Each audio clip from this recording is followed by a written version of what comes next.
தெரி மெர்சல் படங்களை தொடர்ந்து 3வது முறையா தளபதி விஜய் சார் அட்லியோட டைரக்ஷன்ல தன்னோட 63வது படத்துல பிஸியா நடிச்சு வந்துட்டு இருக்காரு. இசைப்பியல் ரஹ்மான் சார் மியூசிக்ல ஏஜஸ் நிறுவனம் தயாரிச்சு வந்துட்டு இருக்கோம். இந்த படத்துல நீண்ட இடைவெளிக்கு அப்புறம் விஜய் சாரும் நயன்தாராவும் ஜோடியா நடிச்சிட்டு வராங்க.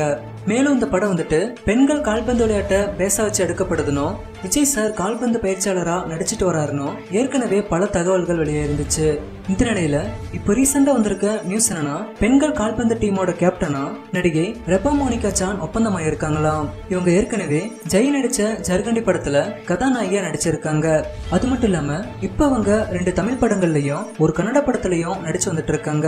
இந்த நிலையில விஜய் 63வது படத்துல ரெபா மோனிகா சான் கால்பந்து டீமோட கேப்டனா நடிக்கிறதுனால விஜய் சாருக்கும் இவங்களுக்கும் இடையிலான காட்சிகள் அதிகமா இருக்கும்னு தகவல் வெளியே இருக்கு.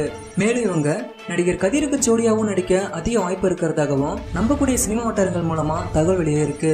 மேலும் விஜய் சார் கூட ரெபா மோனிகா சான் நடிக்கிறதுனால இந்த படம் ரிலீஸுக்கு அப்புறம் இவங்களுக்கு ஏராளமான பட வாய்ப்புகள் வந்து குவியும்னு எதிர்பார்க்கப்படுது.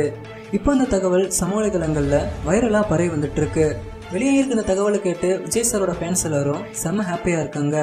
சரி, ஓகே ஃப்ரெண்ட்ஸ், விஜய் சாரோட 63வது படத்துக்காக நீங்க யாரெல்லாம் ஆவலா வெயிட் பண்ணிட்டு இருக்கீங்க அப்படின்றத கீழே இருக்க கமெண்ட் பாக்ஸ்ல கமெண்ட் பண்ணுங்க. இந்த வீடியோ உங்களுக்கு பிடிச்சிருந்தா லைக் பண்ணுங்க, உங்க நண்பர்களுக்கும் ஷேர் பண்ணுங்க. மேலும் இது போன்ற வீடியோக்களுக்கு பூத கண்ணாடி சேனலை சப்ஸ்கிரைப் பண்ணுங்க.